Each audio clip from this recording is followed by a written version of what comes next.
नमस्कार दोस्तों, स्वागत है आप सभी लोगों का फिर से एक नए वीडियो में। मैं आदर्श तिवारी आप सभी लोगों का हार्दिक स्वागत करता हूं आपके अपने प्यारे से यूट्यूब चैनल GSMIQs विद आदर्श में। तो दोस्तों, जैसा कि आप सभी को पता होगा, जो भी इस चैनल को शुरू से फॉलो कर रहे हैं, हमारी क्लास 6 की ज्योग्राफी की एनसीईआरटी चल रही है।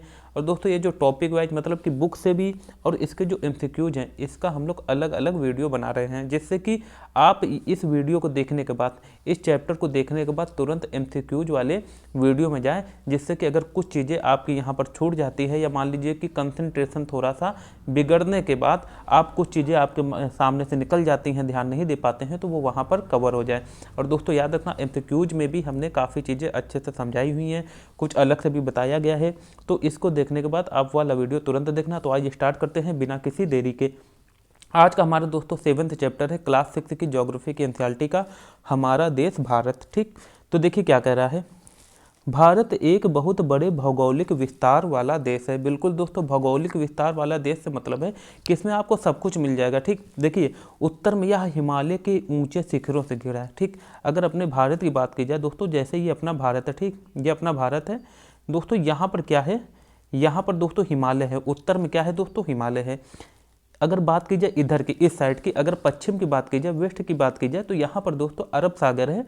और अगर पूरब की बात की जाए तो दोस्तों यहाँ पर बंगाल की खाड़ी है, जिसे हम लोग बे ऑफ बंगाल कहते हैं। और अगर नीचे की बात की जाए दोस्तों, तो यहाँ पर हिंद महासागर है, इंडियन ओशन है। ठीक, इसी वजह से दोस्तों, चूंकि भारत हमारा तीनों ओर से पानी से घिरा हुआ है, तो यहाँ पर एक चीज़ और दोस्तों आप लोग समझ लेना, कोई भी ऐसा भूभाग जो तीनों तरफ से पानी से घिरा हो, वह प्रायद्वीप कहलाता है। क्या कहलाता है दोस्तों, वह एक प्रायद्वीप कहलाता है।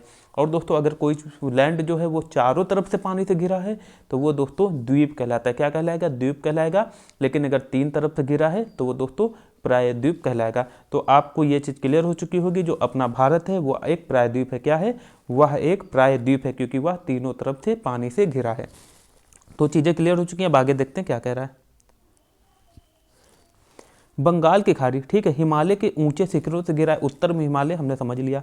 पश्चिम में अरब सागर है। ठीक दोस्तों, पश्चिम में अरब सागर है, अरेबियन सी है। और पूरब में ईस्ट की बात करें तो यहाँ बे ऑफ बंगाल है, बंगाल की खाड़ी है। जबकि दक्षिण में हिंद महासागर है, इंडियन ओशन है। और दोस्तों ये एक ऐसा इकलौता महासागर है, एक ऐसा इकलौता ओशन है जिसका नाम किसी देश के पर पड़ा है। और वो देश भी दोस्तों कौन है, वो अपना देश है। ठीक, अपना देश भारत, जिसको हम लोग मतलब कि हिंदी में हिंदुस्तान कहते हैं। इससे दोस्तों इसका नाम पड़ा है हिंद महासागर। और अगर इंडिया से देखा जाए तो इसका नाम पड़ा है इंडियन ओशन। फिर आगे लिखा, हिंद महासागर भारतीय प्रायद्वीप के तटों पर लहराते हैं। ठीक, अब भारतीय प्रायद्वीप देखिए, ये वर्ड आ गया ना, प्रायद्वीप। अच्छा, अब इसका मतलब हमने आपको बता दिया है कि क्योंकि भारत हमारा तीनों तरफ से घिरा है पानी से, इसलिए इसे एक प्रायद्वीप कहा जाता है। अच्छा देखिए, इधर दिया भी हुआ है। ठीक, यहाँ पर कवर किया गया है, प्रायद्वीप स्थल का वह भाग है जो 3 तरफ से जल से घिरा होता है। भारत का क्षेत्रफल 32.8 लाख वर्ग किलोमीटर है। बिल्कुल दोस्तों, जो एग्जैक्ट है वो 32,87,263 वर्ग किलोमीटर अपने भारत का क्षेत्रफल है। ठीक, लेकिन आप लोग ऐसे याद रखना, राउंड फिगर में 32.8 लाख मतलब 32.8 लाख वर्ग किलोमीटर अपने भारत का क्षेत्रफल है। उत्तर में कश्मीर से लेकर दक्षिण में कन्याकुमारी तक इसका विस्तार लगभग 3200 किलोमीटर है। तो दोस्तों देखिए किस विस्तार की बात कर रहा है, जैसे ये अपना इंडिया, ठीक, इंडिया है दोस्तों। यहाँ पर क्या है, ये मान लीजिए। ठीक, ये दोस्तों ऊपर है जम्मू कश्मीर, ठीक, जम्मू कश्मीर। और नीचे दोस्तों यहाँ पर हमने मान लिया तमिलनाडु का केप कोमोरिन वाला जो एरिया है। तो ऊपर से लेके नीचे तक इसकी बात की जा रही है। किसकी, इसकी बात की जा रही है। ऊपर से लेके नीचे तक दोस्तों जो अपना प्यारा भारत देश है, उसका जो विस्तार है, अगर किलोमीटर की बात की जाए, अभी हम लोग अक्षांशीय विस्तार की बात नहीं कर रहे हैं। ठीक, किलोमीटर की बात की जाए तो दोस्तों ये है 3214 किलोमीटर। कितना है दोस्तों, एग्जैक्ट वैल्यू है 3214 किलोमीटर। लेकिन हम लोग राउंड फिगर में इसमें बताया गया कितना है, 3200 किलोमीटर इसका है। अच्छा, अब इधर ये तो हो गया उत्तर से दक्षिण में विस्तार, सभी को पता है दोस्तों। देखिए अगर किसी को ये भी ना पता हो तो समझ लीजिए, ये दोस्तों 4 लाइन खींच लीजिए। ठीक, ऊपर की ओर दोस्तों क्या होता है, उत्तर, नीचे की ओर दक्षिण, बाईं तरफ होता है दोस्तों पश्चिम, और जो अपने आपके दाहिने तरफ है वो होगा पूरब। ठीक, अच्छे से याद रखना, ऊपर उत्तर नीचे दक्षिण। तो अब यहाँ पर देखिए ऊपर उत्तर हुआ, नीचे दक्षिण, तो उत्तर से जो दक्षिण का विस्तार है वो है 3214 किलोमीटर। ठीक, या इसके एनसीईआरटी के अकॉर्डिंग अगर पढ़ा जाए तो 3200 किलोमीटर है। अब आगे देखते हैं क्या कह रहा है। तथा पूर्व में अरुणाचल प्रदेश से, ठीक, पूर्व में अरुणाचल प्रदेश से लेकर पश्चिम में कच्छ तक, ठीक। देखिए अब इसकी बात की जाए, ठीक, अगर यहाँ से बात की जाए दोस्तों, ये भारत का विस्तार, ठीक। यहाँ पर गुजरात है, गुजरात के कच्छ से लेके अरुणाचल प्रदेश में दोस्तों एक वलांगू शहर है, ठीक। वलांगू एक स्थान है, वहाँ का अगर देखा जाए, देखिए ये सबसे दोस्तों भारत का कौन सा भाग है, ये सबसे पश्चिमी भाग है और इधर वाला सबसे दोस्तों एक पूर्वी भाग है। तो अगर ये विस्तार पूछ दिया जाए कि ये कितना है, तो दोस्तों ये लगभग 2900 किलोमीटर है, या आपसे पूछ देगा 3233 किलोमीटर, ठीक, आप लोग याद रखना। तो ये चीज़ भी क्लियर होगी। उत्तर से दक्षिण विस्तार कितना है, 3200 किलोमीटर, और अगर पूर्व से पश्चिम पूछ दिया जाए तो 2900 किलोमीटर है, या पश्चिम से पूर्व पूछ दिया जाए। ऊंचे ऊंचे पर्वत, ऊंचे ऊंचे पर्वत भारतीय महामरुस्थल, महामरुस्थल दोस्तों जैसे कि जो थार का रेगिस्तान है आपको राजस्थान वाले एरिया में मिलेगा, राजस्थान के पश्चिम में, ठीक, जो कि अरावली एक पर्वत श्रृंखला है जो कि अपने भारत की, अपने भारत नहीं बल्कि पूरे विश्व की सबसे पुरानी पर्वत श्रृंखला है। ये हमने कल बात की थी, है ना। और अगर ये पूछ दिया जाए ये जो अरावली पर्वत श्रृंखला है, ये जो अरावली पर्वत है ये किस टाइप का पर्वत है, तो याद रखना दोस्तों यह एक वलित पर्वत है। कैसा पर्वत है, यह एक वलित पर्वत है, या जिसको हम लोग फोल्डेड माउंटेन भी कहते हैं। और एक क्वेश्चन आ जाएगा कि ये युवा है, या मतलब कि ये युवा नया है वलित पर्वत या पुराना है, तो दोस्तों याद रखना यह एक पुराना वलित पर्वत है। ऊंचे ऊंचे पर्वत भारतीय महामरुस्थल, उत्तरी मैदान, असमान पठारी सतह, तटीय भाग, सब कुछ दोस्तों यहाँ मिलेगा। चाहे वो पर्वतों की बात की जाए, है ना, चाहे बर्फबारी का आपको मजा लेना हो पर्वत में जाइए, महामरुस्थल रेगिस्तान एरिया का मजा लेना है महामरुस्थल में जाइए, थार का रेगिस्तान, उत्तर का मैदान भी यहीं है, यहीं पर दोस्तों पठार है, यहीं पर दोस्तों तट भी है, ठीक, समुद्र का तट मिल जाएगा। जैसे आप केरल, गोवा, मुंबई यहाँ पर जाइए आपको समुद्र का तट भी मिलेगा, ठीक। एवं द्वीप समूह, द्वीप समूह भी हैं दोस्तों, अंडमान निकोबार द्वीप समूह जो कि भारत के पूरब में, किधर है, पूरब में, और पश्चिम में दोस्तों कौन सा द्वीप समूह है, वह है दोस्तों लक्षद्वीप समूह, ठीक। द्वीप समूह स्थल रूपों की विभिन्नता को दर्शाते हैं। अब आप लोग खुद दोस्तों देख लीजिए कि अपना जो भारत है वो कितना ज़्यादा अद्भुत देश है। मतलब आपको यहाँ पर कहीं, आपको विश्व में कहीं और कहीं जाने की जरूरत नहीं, आपको यहाँ पर सब कुछ मिल जाएगा, सारी वादियाँ देखने को मिल जाएगी, है ना, यहीं पर अपने भारत देश में। यहाँ जलवायु, वनस्पति, वन्य जीवों के साथ साथ भाषा एवं संस्कृति में भी बहुत भिन्नता है, बहुत ज़्यादा। यहाँ की जो जलवायु है दोस्तों, अब हिमालयन रीजन में आपको हमेशा ठंडी जलवायु मिलेगी, ठीक। पश्चिम वाले एरिया में जाइए आपको कैसी मिलेगी दोस्तों, पश्चिम वाले एरिया में जाइए जैसे कि राजस्थान वाले एरिया में, यहाँ आपको ज़्यादातर गर्म जलवायु मिलेगी, शुष्क मौसम मिलेगा, ठीक, जैसा कि रेगिस्तान एरिया में होता है। फिर दोस्तों आपको बहुत ज़्यादा अगर तापांतर देखना हो तो आप दिल्ली बीच वाले रीजन में चले जाइए, आपको दिल्ली में बहुत ज़्यादा ठंडी मिलेगी और गर्मी में बहुत ज़्यादा गर्मी मिलेगी। फिर आपको अगर एक मतलब कि सारे मतलब पूरे साल भर, साल में हर समय अगर आपको एक समान मौसम चाहिए कि बहुत ज़्यादा तापांतर ना हो, मतलब कि मौसम में बहुत ज़्यादा अंतर ना हो, ना बहुत ज़्यादा गर्मी हो ना बहुत ज़्यादा ठंड हो, तो आप लोग समुद्र वाले एरिया में चले जाइए जो तटीय इलाका है, ठीक, जो समुद्र के ओशन के किनारे है। जैसे कि अरब के किनारे कौन, अपना गोवा, वो हो गया, महाराष्ट्र हो गया, केरल हो गया। तो यहाँ पर दोस्तों वर्ष भर जो तापमान है वो समान रहता है। जैसे पश्चिम बंगाल वाले रीजन में चले जाइए, यहाँ पर वर्ष भर जो तापमान है वो समान रहता है। क्यों? क्योंकि ये समुद्र के किनारे हैं। इस भिन्नता में भी हम एकता को पाते हैं जो हमारी परंपराओं में दिखती है। बिल्कुल दोस्तों, ये एकदम करेक्ट बात है। यही कारण है कि हम एक राष्ट्र में बंधे हैं। वर्ष 2011 से अब तक की भारत की आबादी 120 करोड़ से अधिक हो चुकी है। दोस्तों ये थोड़ा सा डाटा आप लोग अपडेट कर लीजिए, जो 140 करोड़ के ऊपर हो चुकी है अपने भारत की जनसंख्या अब, ठीक। और अपना जो भारत है जनसंख्या की दृष्टि से चीन को पछाड़ते हुए पहले नंबर पे आ चुका है। वर्ल्ड का पहला देश है जिसकी सबसे मतलब जो जनसंख्या में विश्व का पहला स्थान है किसका, अपने भारत देश का। यह चीन के बाद विश्व का दूसरा सबसे अधिक जनसंख्या वाला देश है। ये भी दोस्तों एकदम करेक्ट बात है। ये करेक्ट बात थी लेकिन पहले, अब नहीं है, है ना, अब नहीं है दोस्तों। अब जो अपना भारत है वह चीन को पछाड़ चुका है और विश्व का नंबर 1 देश बन चुका है जनसंख्या के मामले में। अब आगे चलते हैं, देखिए दोस्तों क्या कह रहा है। अच्छा, अब हम लोग देखेंगे अक्षांशीय और दोस्तों कैसा विस्तार, देशांतरी विस्तार के बारे में पढ़ेंगे। भारत उत्तरी गोलार्ध में स्थित है। देखिए दोस्तों इसको अच्छे से समझिए। ये अपनी पृथ्वी है, ये 0 डिग्री रेखा है ना, ये आप लोग अच्छे से समझ चुके होंगे जब हमने ग्लोब अक्षांश एवं देशांतर वाला चैप्टर पढ़ा था। ठीक, ये अपनी पृथ्वी है। ये दोस्तों क्या है, ये दोस्तों एक 0 डिग्री रेखा है जो अपने पृथ्वी को एक उत्तरी गोलार्ध में बांटती है और एक बांटती है दक्षिणी गोलार्ध में। एक बांटेगा नदर्न हेमिस्फीयर भाग में, एक बांटेगा सदर्न हेमिस्फीयर भाग में। तो आपको ये चीज़ अच्छे से पता होनी चाहिए, जो अपना इंडिया है वो कहीं यहाँ पर है। कहाँ है? यहाँ पर, मतलब कि पूरी तरह से उत्तरी गोलार्ध में है। तो यही यहाँ पर बात की गई है, जो अपना भारत है वह उत्तरी गोलार्ध में स्थित है। कर्क रेखा 23.5 डिग्री भारत के लगभग मध्य से गुजरती है। तो दोस्तों एक यहाँ पर 23.5 डिग्री कर्क रेखा है। कितनी? 23.5 डिग्री कर्क रेखा है, जो कि 8 राज्यों से गुजरती है, जो कि बात हमने पहले कर चुके हैं, है ना। जितने भी आप लोग लाइन से सारे वीडियो को फॉलो करना, आपको हर एक चीज़ जो है उसमें मिल जाएगी। ठीक, और बहुत लंबे वीडियो नहीं है। ठीक, अगर आप लोग मान लीजिए ये वाला वीडियो ना देख पाओ तो MCQs वाला जरूर देखना। छोटे छोटे वीडियो हैं और जो जितना भी है सब उसमें कवर कर दिया गया। ठीक, क्वेश्चन के माध्यम से उसमें आपका और भी कुछ भी छूटेगा भी नहीं। तो 23.5 डिग्री उत्तरी देश के लगभग मध्य से होकर गुजरते हैं। अच्छा, ये 23.5 डिग्री उत्तरी क्यों है? क्योंकि आपको पता है जो कर्क रेखा कहाँ पर है, उत्तर में। ठीक, और यही दोस्तों सेम जो है 23.5 डिग्री रेखा एक दक्षिण में भी है। इसीलिए दोस्तों इसमें उत्तरी और दक्षिणी लगा देते हैं। क्यों? क्योंकि दोस्तों पता चले कि उत्तर वाली बात की जा रही है 23.5 डिग्री की या दक्षिण वाली। तो दोस्तों अभी हम लोग बात कर रहे हैं कर्क रेखा की, जो कि 23.5 डिग्री उत्तर में, किसमें? 23.5 डिग्री उत्तर अक्षांश में। यह लगभग भारत के मध्य से होकर गुजरता है। तो ये चीज़ क्लियर हो चुकी है। फिर कह रहा है दक्षिण से उत्तर की ओर भारत की मुख्य भूमि का विस्तार 8 डिग्री 4 मिनट उत्तर से 37 डिग्री 6 मिनट उत्तरी अक्षांशों के बीच है। अच्छा देखिए अब यहाँ पर क्या कह रहा है, थोड़ा सा इसको अच्छे से समझ लेते हैं। यहाँ पर समझ लेते हैं, बाकी चीज़ आपको खुद समझ में आ जाएगी। ठीक, यहाँ पर सब कुछ क्लियर कर लेते हैं। देखिए दोस्तों, सबसे पहले तो जो मुख्य भूमि का जो अक्षांशीय विस्तार है ये बताया गया है 8 डिग्री 4 मिनट से कितना? 37 डिग्री 6 मिनट। अच्छा, ये मुख्य भूमि क्यों नाम दिया गया है? क्योंकि दोस्तों याद रखना, यहाँ पर हमने अंडमान निकोबार को नहीं लिया है। अगर उसको ले लेते तो 6 डिग्री 4 मिनट उत्तरी से 37 डिग्री 6 मिनट दोस्तों क्या हो जाता?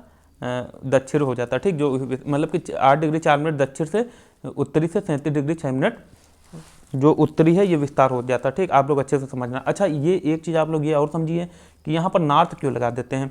मतलब कि सिंपल सी बात है, हम नीचे से चल रहे हैं 8 डिग्री 4 मिनट, यहाँ हम लोग उत्तरी से क्या कर रहे हैं? 37 डिग्री 6 मिनट उत्तरी कर रहे हैं। अब बहुत लोग के दिमाग में ये क्वेश्चन आ जाएगा, ये नीचे से चल रहे तो इधर दक्षिण होना चाहिए, इधर उत्तर होना चाहिए। बिल्कुल नहीं दोस्तों, क्योंकि जो 8 डिग्री 4 मिनट और 37 डिग्री 6 मिनट है आपको 0 डिग्री के नीचे भी मिल जाएगा, दक्षिण में भी मिल जाएगा।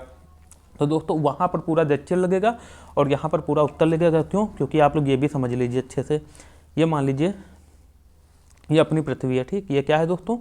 ये अपनी पृथ्वी है। ठीक, और यहाँ पर दोस्तों एक रेखा खींच दी हमने, कौन सी? 0 डिग्री।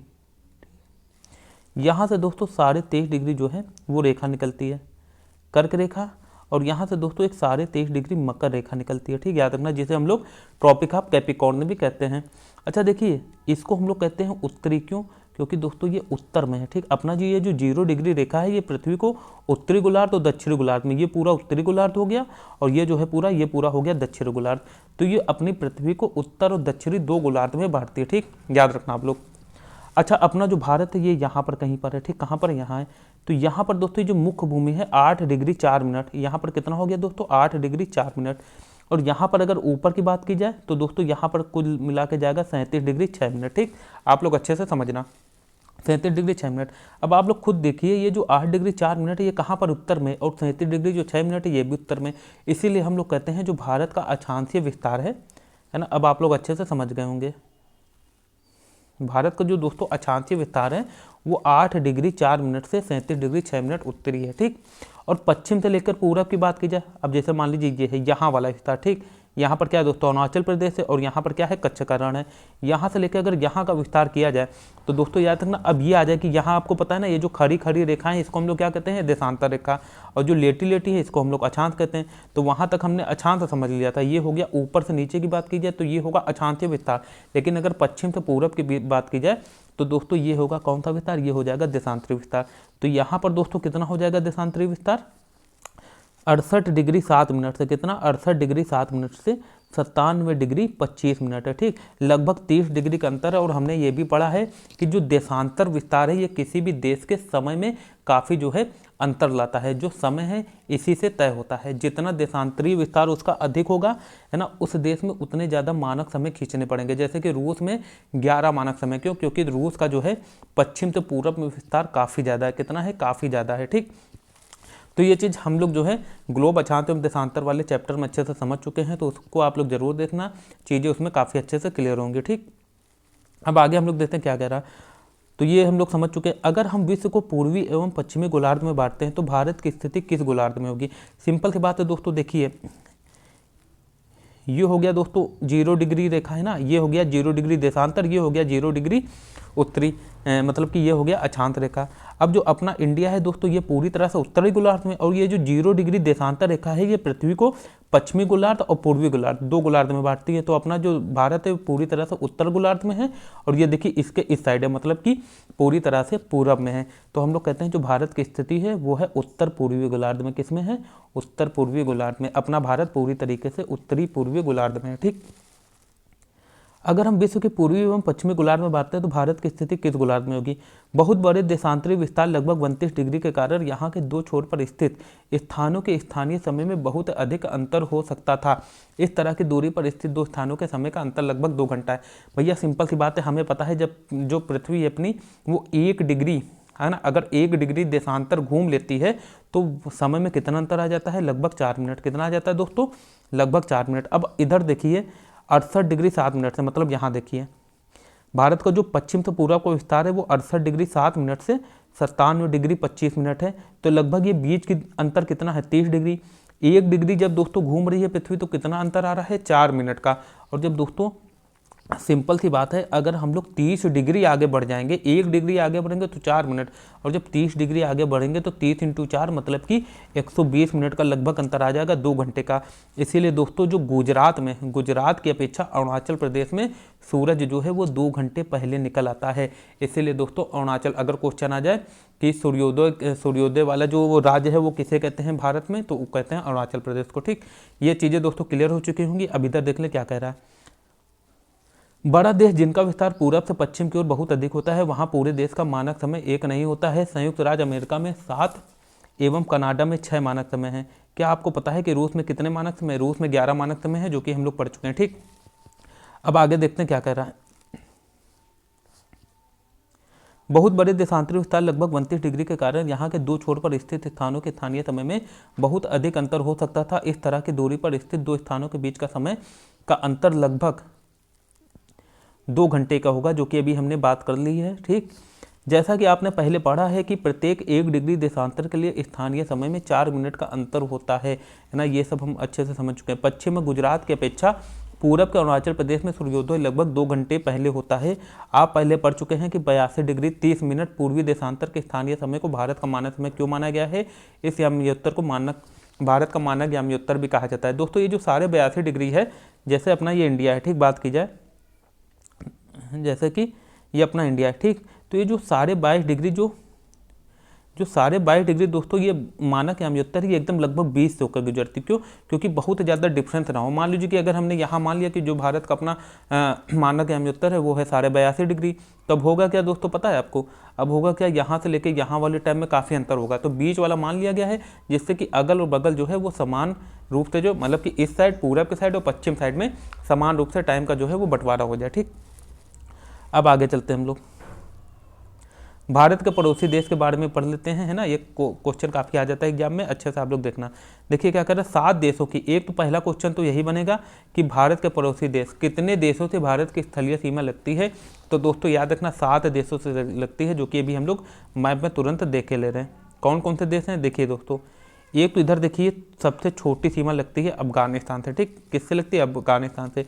फिर लगती है पाकिस्तान से, ठीक, और इधर साइड देख लिए दोस्तों चाइना से भी लगती है। किससे लगती है? चाइना से इधर पर लगती है। ठीक, तो हो गया कितना, 3 देश हो गए। इधर दोस्तों देखिए पूरी की पूरी नेपाल से लग रही है, इधर भूटान से लग रही है, तो 1 2 है ना, 3 और 4 5 हो गए। बांग्लादेश से दोस्तों सबसे बड़ी सीमा लगती है। अच्छा ये छोटी लग रही होगी, लेकिन ये देखिए राउंड में है ना, ये देखिए अगर इसका परमाप देखोगे तो सबसे ज़्यादा बांग्लादेश के साथ इसकी सीमा लगती है।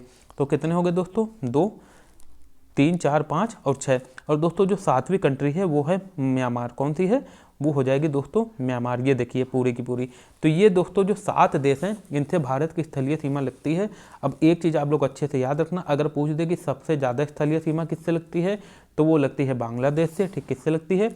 बांग्लादेश से। अगर पूछ दे कि सबसे कम किससे लगती है तो वो दोस्तों लगती है अफगानिस्तान से। ठीक, हालांकि ये वाला जो पार्ट है ये पाकिस्तान ने इलीगल रूप से ऑक्युपाइड किया हुआ है, अधिकृत किया हुआ है। ठीक, उस पर अपना अधिकार जमाए हुए, लेकिन इलीगल तरीके से। ये वाला हिस्सा भी अपने भारत का अहम हिस्सा है। ठीक, अभिन्न अंग है। अब चलते हैं हम लोग आगे। अच्छा देखिए, 2 जो देश हैं वो भारत से समुद्री सीमा द्वारा भी जुड़े हुए हैं। एक है दोस्तों मालदीव। ठीक, एक याद रखना मालदीव, और दूसरा है श्रीलंका। ठीक, ये समुद्री सीमा के द्वारा भी जुड़े हुए हैं। अच्छा, एक क्वेश्चन आ जाता है, जो बीच की ये जो जल संधि है इसको क्या कहते हैं? ये दोस्तों पाक जल संधि है, जिसके द्वारा भारत और श्रीलंका जुड़े हुए हैं। बाकी दोस्तों इससे और भी क्वेश्चन बन सकते हैं, है ना।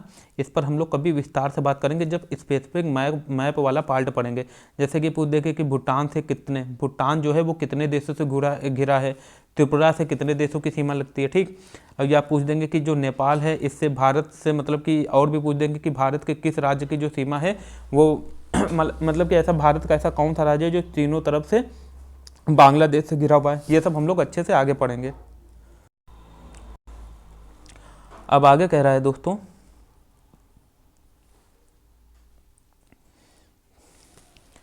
हाँ ये देख लीजिए भारत का राजनीतिक मानचित्र। इसके पहले जो था वो था भौगोलिक। कैसा था दोस्तों? वो भौगोलिक। और ये हमने पहले भी देख लिया है, जो भौगोलिक होगा उसमें भारत का जितना भी प्राकृतिक जितना भी विस्तार है वो दिखाया जाएगा। ठीक, जो प्राकृतिक वितरण है वो दिखाया जाएगा। अब यहाँ पर दोस्तों भारत का राजनीतिक में क्या आ जाता है, जो कि जिसको मानव या मनुष्य द्वारा बांट दिया गया है। जैसे कि बात करें, ये जो सीमा है ये सब किसने, भारत ने, मतलब कि लोगों ने तो बनाई। हिमाचल प्रदेश, जम्मू कश्मीर, ये तो पूरा का पूरा अपना भारत एक भूभाग था, है ना। ये सब सुविधा की दृष्टि से बना दिया जाता है। जैसे कि दोस्तों एक ये बन जाएगा कि जो सबसे ज़्यादा दोस्तों इसमें पूछ देंगे कि जनसंख्या वाला राज्य कौन सा है अपने भारत में, तो ये दोस्तों उत्तर प्रदेश हो जाएगा। फिर पूछ देंगे कि सबसे ज़्यादा क्षेत्रफल वाला राज्य कौन सा है, तो ये हो जाएगा राजस्थान। ठीक, काफ़ी क्वेश्चन इससे बन सकते हैं, जो कि जब हम लोग मैप वाला पार्ट अलग से पढ़ेंगे तो उसमें अच्छे से देखेंगे। देखिए दोस्तों, इससे पहले जिसे भी ये वीडियो अच्छा लग रहा हो वो चैनल को लाइक करना, है ना, मतलब वीडियो को लाइक करना और चैनल को सब्सक्राइब जरूर कर देना, जिससे कि दोस्तों हम लोग ज़्यादा से ज़्यादा अच्छे रिसोर्स के साथ आपके सामने आए और आपकी जो स्टडी है इसको काफ़ी आसान बना पाएँ। अब आगे कह रहा है दोस्तों, आगे चलते हैं। ये वाला जो मैप है दोस्तों इसको हम लोग किसी अलग से मैप वाले पोर्शन में अच्छे से समझेंगे। ठीक, पहले अभी हम लोग ये समझ लेते हैं कि एनसीईआरटी में और क्या कह रहा है, जितना भी थ्योरेटिकल पार्ट है वो समझ लेते हैं। इनमें से कौन कौन से देश हैं जिनकी सीमाएं समुद्र से नहीं जुड़ी हैं? दक्षिण में समुद्र में स्थित 2 द्वीप श्रीलंका तथा मालदीव हमारे पड़ोसी देश हैं। पाक जल संधि भारत को श्रीलंका से अलग करती है। अभी हमने इसकी चर्चा कर ली है। भारत एक विशाल देश है। प्रशासनिक क्रियाकलापों के लिए देश को 28 राज्यों व 7 केंद्र शासित प्रदेशों में बांटा गया है। ठीक, अच्छा देख लीजिए यहाँ पर जो है ये भारत का कुछ नदी वाला हिस्सा है, देख लीजिए। देखिए भारत में उत्तर में क्या है दोस्तों, ये उत्तर में हिमालय है। हिमालय भी दोस्तों चार पार्ट में डिवाइड है। एक तो सबसे ऊपरी वाला जो पार्ट है वो दोस्तों ट्रांस हिमालय है। ठीक, एक ट्रांस हिमालय, फिर उसके नीचे दोस्तों बृहत हिमालय या जिसे हम लोग हिमाद्री हिमालय कहते हैं। क्वेश्चन आ जाता है कि जितनी भी ऊंची चोटी हैं वो कहाँ पाई जाती है हिमालय में, जैसे माउंट एवरेस्ट पूछ दिया जाए तो दोस्तों जो हिमाद्री हिमालय है उसका भाग है। किसका है? हिमाद्री हिमालय, जिसे हम लोग बृहत हिमालय भी कहते हैं। फिर उसके नीचे कौन सा है दोस्तों? मध्य हिमालय, जिसे हम लोग दोस्तों कहते हैं हिमाचल हिमालय। और जो सबसे नीचे है दोस्तों शिवालिक हिमालय है, जिसे हम लोग निम्न हिमालय भी कहते हैं। ठीक, याद रखना। अब हम लोग चलते हैं आगे। अच्छा, ये जो हिमाद्री वाला हिमालय है ये काफ़ी सतत है। कैसा है दोस्तों? काफ़ी सतत है। ठीक, फिर इधर देखिए दोस्तों, यहाँ पर क्या है, यहाँ पर भारतीय महामरुस्थल है ना। ये अरावली जो पर्वत श्रेणी है इसके लेफ्ट में है। और एक चीज़ याद रखना, ये जो अरावली पर्वत श्रेणी है दोस्तों, कहा जाता है यही एक जो पर्वत श्रेणी है इस महामरुस्थल को, ये जो भारतीय महामरुस्थल है थार का रेगिस्तान, इसका विस्तार और इस साइड होने से, पूरब की तरफ होने से रोके हुए। ठीक, अच्छा दोस्तों एक क्वेश्चन और आता है कि ये जितने भी मरुस्थल होते हैं ये महाद्वीप के पश्चिम भाग में क्यों पाए जाते हैं? अच्छा, भारत में भी देखिए ये पश्चिम में है मरुस्थल, ऐसा क्यों होता है? इस पर अच्छा जो है कुछ महासागरीय धाराएं हैं वो वर्क करती हैं, इस पर हम लोग अलग से चर्चा करेंगे। ठीक, जब मेंथ वाला पार्ट हम लोग अच्छे से पढ़ेंगे पीसीएस या यूपीएससी के लिए। इतना समझ में आ गया दोस्तों। अच्छा, अब देखिए इधर से दोस्तों गंगा नदी बहती है। ये सब हम लोग क्लास 9 में अच्छे से विस्तार से चर्चा करेंगे कि गंगा नदी है जो दोस्तों वो कहाँ से निकलती है। हालांकि गंगा नदी जो है वो भागीरथी के रूप में, ठीक, भागीरथी के रूप में निकलती है। फिर भागीरथी और अलकनंदा जब दोस्तों आकर मिलती हैं आगे, ठीक, अलकनंदा और भागीरथी आकर मिलती हैं आगे, तब ये इनका जो है नाम गंगा पड़ता है। कहाँ से निकलती हैं? 5 प्रयाग बनते हैं यहाँ पर, विष्णु प्रयाग, कर्ण प्रयाग, है ना। ये दोस्तों जितने भी प्रयाग हैं, विष्णु प्रयाग, कर्ण प्रयाग और दोस्तों देव प्रयाग, है ना, ये जितने भी प्रयाग हैं इसको हम लोग अच्छे से समझेंगे। बस आपको करना है क्या है, इस चैप्टर में अच्छे, ये जो वीडियो है इसको अच्छे से लाइक करना है अगर समझ में आए, और चैनल को सब्सक्राइब करना। अब आगे चलते हैं, देखिए क्या कह रहा है। आगे देखिए दोस्तों, यहाँ पर एक ये आपको नर्मदा नदी दिख रही होगी, ये तापी नदी। अच्छा देखिए, आपको ज़्यादातर जो नदी है ये कहाँ पर आती मिलेंगी? ये यहाँ पर गिरेंगी बंगाल की खाड़ी पे, ठीक, चाहे गोदावरी हो, यहाँ तक कि प्रायद्वीपीय भारत की भी जितनी नदी हैं ये कहाँ पर आकर गिरेंगी दोस्तों? ये गिरेंगी आकर यहाँ पर किस साइड? बंगाल की खाड़ी में। लेकिन ये जो नर्मदा तापी है ये अरब सागर में क्यों गिरती है? ये उल्टी गंगा क्यों बह रही है? तो दोस्तों याद रखना, ऐसा इसलिए होता है क्योंकि ये लोग रिफ्ट वैली में बहती हैं। ये जो नदियाँ हैं ये रिफ्ट वैली में बहती है। अच्छा, रिफ्ट वैली किसे कहते हैं? भ्रंश घाटी किसे कहते हैं? तो दोस्तों याद रखना, मान लीजिए कि कोई ये तीन है दोस्तों, ठीक, ये तीन पूरा ये जो भूभाग है ना, ये ऐसा है, ये हमने ए मान लिया, ये बी मान लिया, ये सी मान लिया।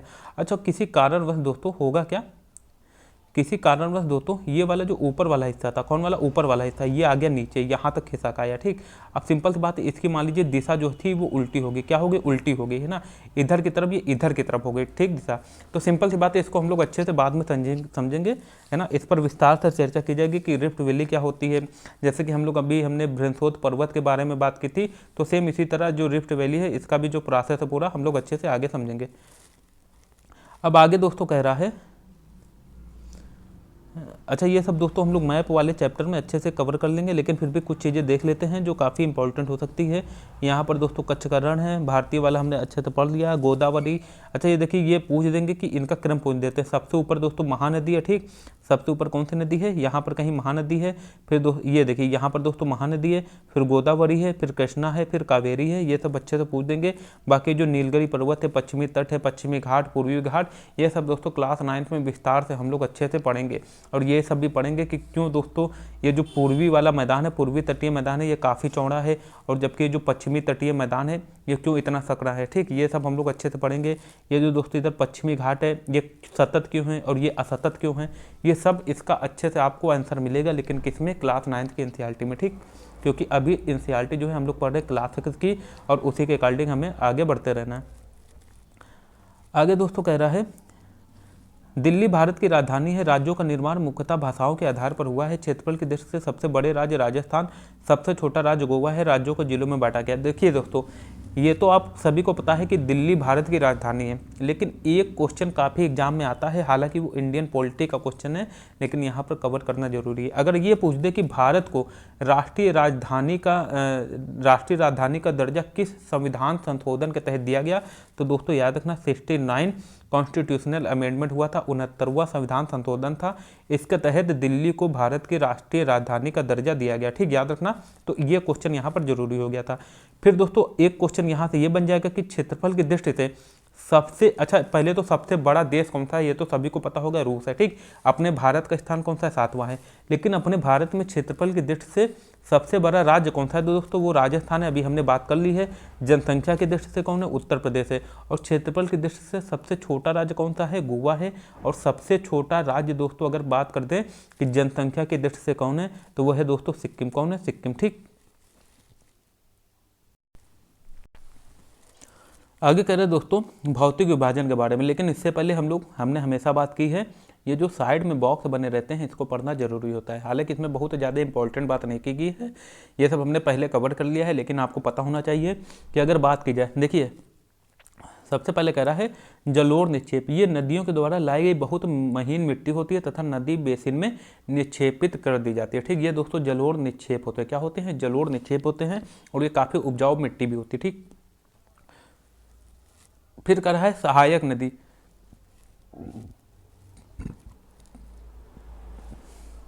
सहायक नदी की बात की जाए दोस्तों, एक नदी या सरिता जो कि मुख्य नदी में किसी भी तरफ से आकर मिलती है तथा अपने जल को मुख्य नदी में विसर्जित करती है, यह कहलाती है सहायक नदी, या इसे ही दोस्तों ट्रिब्यूटरीज कह दिया जाता है। देखिए सहायक नदी किसे कहते हैं।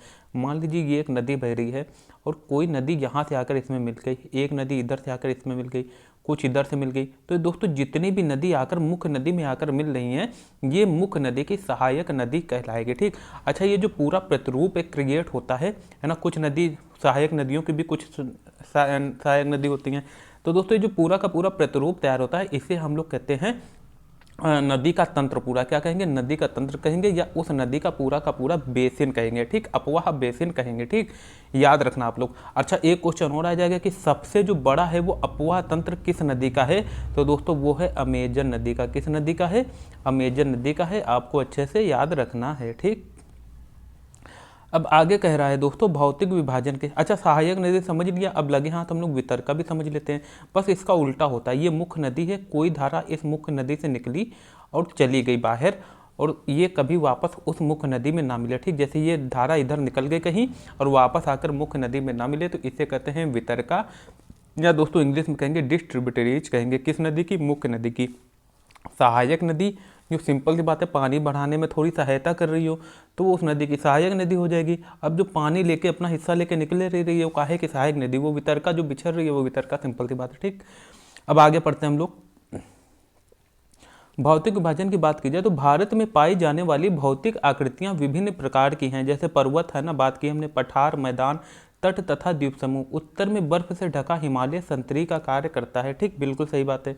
हिम प्लस आले का मतलब होता है बर्फ का घर, हिम का मतलब बर्फ और आले का मतलब घर क्या होता है, घर होता है। ठीक, हिमालय पर्वत को 3 मुख्य समानांतर श्रृंखलाओं में बांटा गया है। सबसे उत्तर में स्थित बृहत हिमालय, हालांकि हमने बात की है कि जो सबसे उत्तर में स्थित है ट्रांस हिमालय, लेकिन उसकी बात की गई है जब हम लोग इंटर की एनसीईआरटी पढ़ेंगे 12th की, उसमें बात की गई है। अभी तक दोस्तों यहाँ तक कि क्लास 9th में सिर्फ यहाँ तक बात की गई है बृहत हिमालय तक। ठीक, तो सबसे उत्तर में बृहत हिमालय या जिसे हिमाद्री कहते हैं, ये क्वेश्चन बन सकता है, याद रखना। या को पूछ दे कि बृहत हिमालय के दक्षिण में कौन है, तो याद रखना मध्य हिमालय, या जिसे हम लोग हिमाचल हिमालय भी कहते हैं। ठीक, और इसके भी जो दक्षिण में है वो कौन है दोस्तों, शिवालिक हिमालय, या इसे ही हम लोग निम्न हिमालय कहते हैं, ये सबसे नीचे का हिमालय है। फिर आगे कह रहा है हिमालय के दक्षिण में भारत का उत्तरी मैदान स्थित है। यह मैदान समतल तथा सपाट है। यह मैदान सिंधु, गंगा, ब्रह्मपुत्र तथा इनकी सहायक नदियों के द्वारा लाए गए जलोढ़ निक्षेपों से बने हैं। बिल्कुल सही बात है, ये सब हमने बात की है दोस्तों कि जो नदियां हैं वो पर्वतों को काट कर अपने साथ काफ़ी मात्रा में सेडिमेंट लाती हैं, अवसाद लाती हैं और एक जगह पर इसे इकट्ठा कर देती हैं। क्योंकि ये जो प्रोसेस है वो काफ़ी सालों में, लगभग लाखों करोड़ साल तक होता रहता है, तो ये जो सेडिमेंट होते हैं बहुत ज़्यादा रूप से, मतलब कि बहुत ज़्यादा तरीके से इकट्ठा कर दिए गए होते हैं हर क्षेत्र में, और वो जो एक वृहद क्षेत्र बनता है सेडिमेंट जहाँ इकट्ठा किया होता है, जहाँ पर निक्षेप जमा हुआ होता है, उसे दोस्तों हम लोग मैदान के नाम से जानते हैं। क्योंकि दोस्तों ये मिट्टी काफ़ी ज़्यादा उपजाऊ होती है यहाँ की, इसलिए दोस्तों मैदानों में खेती करना काफ़ी ज़्यादा आसान होता है। और यहाँ पर एक से मतलब कि जो खेती से काफ़ी मात्रा में अन्न जो है उगाया जाता है, अन्न, फल या जितने भी किस्में हैं दाल की काफ़ी मात्रा में यहाँ पर पैदा होती हैं। नदियों के ये मैदान कृषि के लिए उपजाऊ भूमि प्रदान करते हैं। बिल्कुल सही बात है, यही कारण है कि इन मैदानों में जनसंख्या अधिक है।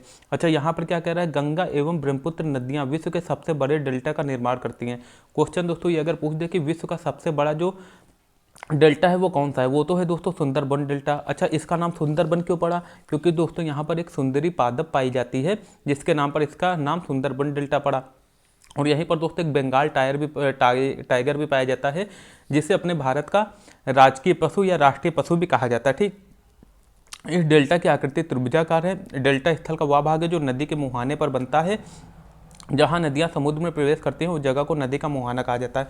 होता क्या है दोस्तों, जब नदी लास्ट पर मतलब कि ऐसी जगह पहुँचती हैं, भैया सिंपल बात है, जहाँ से निकल रही है वहाँ तो काफ़ी ज़्यादा वेग होगा। फिर जहाँ पर लास्ट में निकलती हैं, जहाँ पर नदी का मुहावना होता है, ठीक भैया, जहाँ मुंह होगा वहीं तो नदी चल रही होगी मुंह की तरफ, तो नदी लाट में क्या होती है, नदी के जो वेग होता है वो काफ़ी कम हो जाता है, धीमे हो जाता है। ठीक, तो नदी जो है सागर में मिलने से पहले 3-4 धाराओं में विभक्त हो जाती है। ठीक, 3-4 धाराओं में ऐसे विभक्त हो गई, और जो इधर बीच में खूब सारे अवसाद इकट्ठा कर देती है। क्या कर देती हैं, अवसाद छोड़ते हुए जाती है। फिर क्योंकि ताकत नहीं बचती ना अवसाद को अपने साथ ले जाने की, तो यहीं पर छोड़ देती है। फिर दोस्तों देख लो, एक त्रिभुजाकार आकृति बन रही है, इसे दोस्तों कहा जाता है डेल्टा। क्या कहा जाता है, डेल्टा। और काफ़ी दलदली भूमि भी ये होती है। ठीक, तो आई थिंक ये चीज़ क्लियर हो चुकी होगी। भारत के पश्चिमी भाग में भारतीय महामरुस्थल स्थित है, ये हम पढ़ चुके हैं। यह शुष्क गर्म तथा रेतीला स्थल है, बिल्कुल सही बात है। यहाँ वनस्पति की मात्रा बहुत कम है, और अभी दोस्तों जब हम लोग क्लास 7 में पढ़ेंगे, ठीक, जब हम लोग विश्व की वनस्पति पढ़ेंगे तो इसमें पढ़ेंगे कि जो कटीली झाड़ियाँ हैं ये यहाँ पर पाई जाती हैं। क्यों पाई जाती हैं, क्योंकि वो पानी की जो कमी है उससे निपट सके। उत्तरी मैदानों के दक्षिण में प्रायद्वीप पठार स्थित है। ठीक, अभी हमने चित्र में देखा उत्तर के मैदान में क्या है, जैसे कि ये अपना भारत है। ठीक, उत्तर मैदान के दक्षिण की बात की गई है ना, इधर उत्तर का मैदान है, और नीचे दोस्तों ये पूरा का पूरा क्या है, प्रायद्वीप पठार है।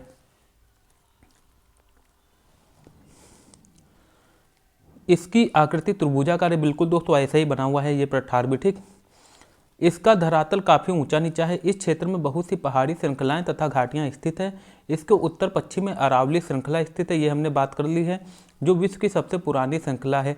ठीक, विंध्य एवं सतपुड़ा भी महत्वपूर्ण श्रृंखलाएं हैं। इन श्रृंखलाओं से होकर नर्मदा तथा तापी नदियाँ बहती हैं। थोड़ा सा आगे देख लेते हैं। ठीक है, देखिए यहाँ पर देखिए दोस्तों, ये विंध्य श्रेणी है ना, विंध्य और सतपुड़ा, यहाँ से देखिए नर्मदा नदी और तापी नदी जो है बह रही है। तो अगर पूछ दे कि किस श्रृंखला से होकर बहती है, तो नर्मदा, ये जो विंध्य श्रृंखला है, विंध्य और सतपुड़ा वहीं से होकर बहती है। ठीक, याद रखना। देखिए दोस्तों, ये पूरा का पूरा त्रिभुजाकार है, ये प्रायद्वीपीय पठार है। क्या है दोस्तों, ये देखिए पूरा का पूरा त्रिभुजाकार है, ये पूरा का पूरा प्रायद्वीपीय पठार है, और इसके उत्तर पश्चिम ये देखिए दोस्तों अरावली पर्वतमाला है। कौन सी है, अरावली पर्वतमाला है। ठीक, अब आगे चलते हैं। ये पश्चिम की तरफ, नर्मदा जो तापी है वो पश्चिम की तरफ बहने वाली नदियां हैं जो अरब सागर में गिरती हैं। इस पठार के पश्चिम में पश्चिमी घाट या सहाद्री तथा पूरब में पूर्वी घाट। देखिए ये दोस्तों काफ़ी क्वेश्चन पूछ लिया जाता है कि सहाद्री किसे कहते हैं, या पश्चिमी घाट का दूसरा नाम क्या है। तो दोस्तों पश्चिमी घाट को सहाद्री के नाम से भी जाना जाता है। ठीक, याद रखना पश्चिमी घाट को। ठीक, जैसे जो इस तरफ है इसको सहाद्री के नाम से भी जाना जाता है। पश्चिमी घाट का विस्तार एक समान रूप से, जबकि पूर्वी घाट बीच बीच में टूटा हुआ है। अभी हमने बात की थी, ये हम लोग क्लास 9 में पढ़ेंगे कि ये जो दोस्तों पश्चिमी भाग है ये आखिर में इतना सतत क्यों है, और जो पूर्वी घाट है ये टूटा फूटा क्यों है, या असतत या असमान क्यों है। ठीक, इन पठारों में खनिजों जैसे कोयला एवं लौह अयस्क की प्रचुरता है। पठारों में होता है ये बिल्कुल दोस्तों, तभी अफ्रीका का जो पठार है वो काफ़ी ज़्यादा, अगर वहाँ पर खनन किया जाए तो काफ़ी ज़्यादा दोस्तों अफ्रीका जो वासी हैं, जो अफ्रीका कंट्री है, अगर वो लोग लड़ाई में न ध्यान देकर इन सब चीज़ों में ध्यान दे, तो अफ्रीका जो कंट्री है वो काफ़ी ज़्यादा पैसे वाली हो, या काफ़ी विकसित देश वहाँ से निकले आगे के समय में। पश्चिमी घाट के पश्चिम में तथा पूर्वी घाट के पूर्व में तटीय मैदान स्थित है। पश्चिमी तटीय मैदान काफ़ी सकन है, ये भी हमने बात की थी, और जबकि जो पूर्वी तटीय मैदान है वो दोस्तों काफ़ी ज़्यादा चौड़े हैं। अच्छा, सिंपल सा समझ लीजिए, चौड़े इसलिए क्योंकि वहाँ पर जो है नदियाँ काफ़ी जा रही हैं, नदियाँ काफ़ी जा रही हैं ना, और वहाँ का जो ढलान है वो भी बहुत कम है। तो वहाँ नदी जो है उनका वेग कम रहता है, तो वो सेडिमेंट इकट्ठा करते हुए जाती हैं। तो वहाँ का जो मैदान है सिंपल सी बात है काफ़ी चौड़ा हो जाएगा, है ना।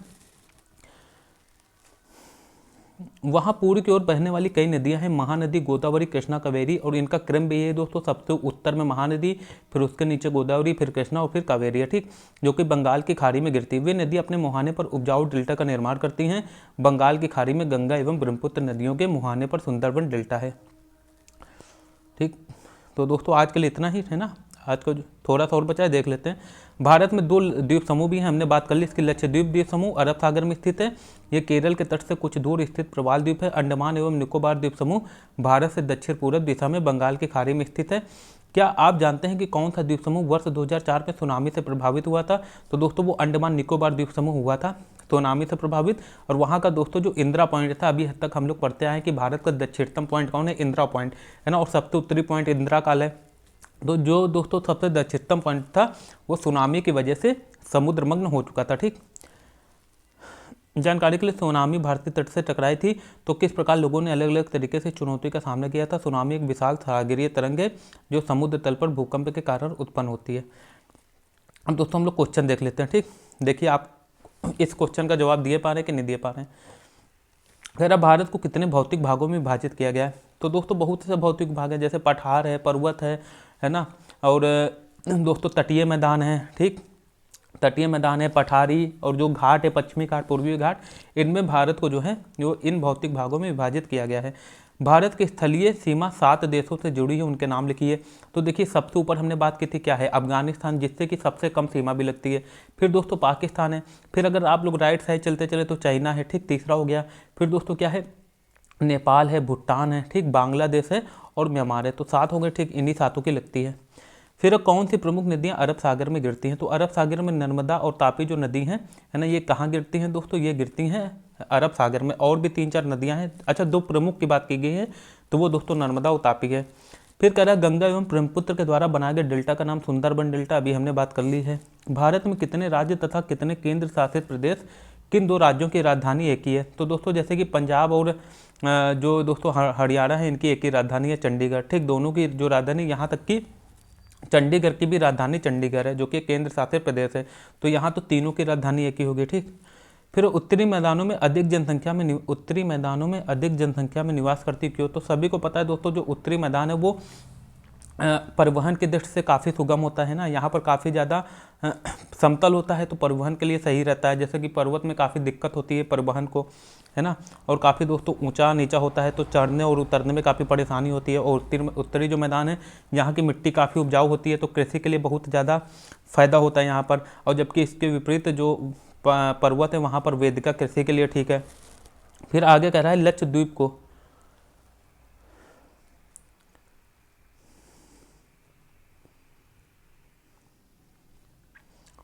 आगे कह रहा है दोस्तों लक्षद्वीप को प्रवाल द्वीप कहा जाता है। बिल्कुल दोस्तों, क्योंकि यह प्रवाल से बना है। प्रवाल कोरल लीफ से, मतलब कि एक ये समुद्री कंकाल होते हैं, ठीक, ये पूरा पूरा जो लक्षद्वीप है उसी से बना हुआ है।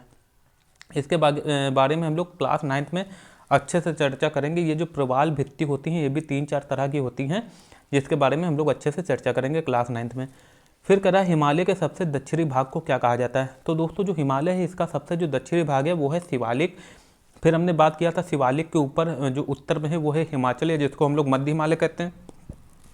उसके उत्तर में फिर हिमाचल के उत्तर में हिमाद्री हिमालय, जैसे हम लोग बृहत हिमालय भी कहते हैं। और जितनी भी ऊंची चोटियां हैं ये इसी हिमालय में, जैसे माउंट एवरेस्ट हो गई, है ना, जो कि सबसे ऊंची चोटी है, ये भी इसी में है। फिर हिमाद्री के भी उत्तर में ट्रांस हिमालय है, जिसकी बात इसमें नहीं की गई है, क्लास 6 और 9th में भी नहीं की गई है, इसको हम लोग इंटर में पढ़ेंगे। सह्याद्री को अन्य किस नाम से जाना जाता है? तो अभी अभी हमने बात कर ली, ये इंडिया है, यहाँ पर पश्चिमी घाट है, पश्चिमी घाट को सह्याद्री के नाम से भी जाना जाता है। पाक जल संधि किन देशों के बीच स्थित है? तो दोस्तों जो भारत तथा श्रीलंका है, इनके मध्य कौन सी पाक जल संधि स्थित है? और दोस्तों यहाँ पर एक चीज़ और याद रखो, जो पनामा स्थल संधि है किन 2 महाद्वीपों को मतलब जोड़े हुए है? वो उत्तर अमेरिका और दक्षिण अमेरिका महाद्वीप। बेरिंग जल संधि बात किया जाए किन 2 महासागरों को अलग करती है? तो दोस्तों प्रशांत महासागर और आर्कटिक महासागर, ठीक। तो आई थिंक चीज़ें क्लियर हो रही होंगी। फिर कह रहा है अरब सागर में स्थित भारतीय द्वीप समूह कौन से हैं? तो अंडमान निकोबार द्वीप समूह, लक्षद्वीप द्वीप समूह, ये दोनों दोस्तों अरब, एक मिनट, पूछ रहा है कि अरब सागर में स्थित भारतीय द्वीप समूह कौन है? तो दोस्तों वो लक्षद्वीप है। अंडमान निकोबार द्वीप समूह जो है वो तो हिंद महासागर साइड है, ठीक। मालदीव भी दोस्तों जो कहाँ पर है? अरब सागर ही में, नहीं, ये जो मालदीव है दोस्तों ये हिंद महासागर में, ठीक। फिर अब भारत की सबसे पुरानी पर्वत श्रृंखला कौन सी है? ये अरावली है, ठीक, याद रखना। हिमालय तो युवा वलित पर्वत, कैसा है? युवा वलित, ठीक, दोनों ही वलित है, लेकिन जो हिमालय है ये नया है। भारत का क्षेत्रफल लगभग कितना है? 32,87,263 वर्ग किलोमीटर, इसमें बताया गया है 32.8 लाख वर्ग किलोमीटर। महान हिमालय को दोस्तों बृहत हिमालय, ठीक, बृहत हिमालय या हिमाद्री हिमालय के नाम से भी जाना जाता है। क्षेत्रफल की, एक मिनट दोस्तों, जो महान हिमालय है इसको तो ट्रांस हिमालय के नाम से जाना जाता है। आप लोग अच्छे से यहाँ पर देख लेना, महान हिमालय दोस्तों ट्रांस हिमालय को कहा जाता है, ठीक है ना। और जो बृहत हिमालय हो सकता है कि दोस्तों यहाँ पर जो है हिमाद्री हिमालय को ही महान हिमालय कहा जा रहा है, क्योंकि बृहत हिमालय नाम रखा गया है। क्षेत्रफल की दृष्टि से भारत का सबसे बड़ा राज्य है दोस्तों, हमने बात कर ली है। क्षेत्रफल की दृष्टि से बात की जाए राजस्थान, ठीक, और जनसंख्या की दृष्टि से यूपी है, ठीक। क्षेत्रफल की दृष्टि से सबसे छोटा राज्य गोवा है, जनसंख्या की दृष्टि से सिक्किम है, ठीक, याद रखना आप लोग। नर्मदा नदी सागर में गिरती है, बिल्कुल दोस्तों, नर्मदा तापी अरब सागर में गिरती है, 2 से 3 बार पढ़ चुके हैं ये। भारत के लगभग मध्य भाग से होकर गुजरने वाली अक्षांश रेखा कौन सी है? तो दोस्तों जो 23.5 डिग्री उत्तरी अक्षांश रेखा थी, जिसे हम लोग कर्क रेखा कहते हैं, या इंग्लिश में बात की जाए ट्रॉपिक ऑफ कैंसर जो है वो कहाँ से निकलती है? भारत के लगभग मध्य से होकर गुजरती है, ठीक। और दोस्तों अगर जो मानक यामी उत्तर है वो कौन सा है? 82.5 डिग्री, वो भी भारत के मध्य से गुजरता है। तो दोस्तों ये सब हमने अच्छे से समझ लिए। भारत के रेखा मानचित्र पर निम्नलिखित को चिन्हित कीजिए। तो कर्क रेखा दोस्तों ऐसे अपना भारत है, ऐसे करके रेखा जाएगी, ठीक। भारत का मानक उत्तर ऐसे निकलेगा, उत्तर प्रदेश में इलाहाबाद के नैनी होकर निकलती है। जिस राज्य में आप निवास करते हैं, तो भैया हम तो यूपी में उत्तर प्रदेश में निवास करते हैं। अंडमान निकोबार द्वीप समूह तथा लक्षद्वीप द्वीप समूह, तो दोस्तों अंडमान निकोबार जो द्वीप समूह है ये है दक्षिण पूरा साइड। कहाँ है? दक्षिण पूरा साइड, जो कि जो लक्षद्वीप समूह है ये पश्चिम में। पूर्वी घाट पश्चिमी घाट ये हमने पढ़ लिया है। इधर पश्चिमी घाट है जो कि असतत है, और ये इधर पूर्वी घाट है जो कि असतत है, और यहाँ पर दोस्तों पश्चिमी घाट है जो कि काफ़ी सतत है, तो काफ़ी ऊंचा है, ठीक। तो दोस्तों यहाँ तक ही था आज का चैप्टर, जो कि कंप्लीट हो चुका है। हो सकता है थोड़ी सी आपको प्रॉब्लम हुई हो, लेकिन दोस्तों अभी धीरे धीरे जब रिसोर्सेज अच्छे होंगे तो आपकी जो स्टडी है इसको आसान बनाने में हम और ज़्यादा ही सक्षम हो पाएंगे। लेकिन आपको उससे पहले करना क्या है, अगर वीडियो अच्छा लगा हो तो इसको ज़्यादा से ज़्यादा शेयर करना, जिससे कि हम आपकी स्टडी को आसान बनाने में और भी अच्छे से अच्छे प्रयास कर पाएँ। तो आज के लिए दोस्तों इतना ही। कल फिर मिलेंगे एक नई वीडियो के साथ। तब तक आप लोग अच्छे से पढ़ते रहिए, अपना अच्छे से ख्याल रखिए। थैंक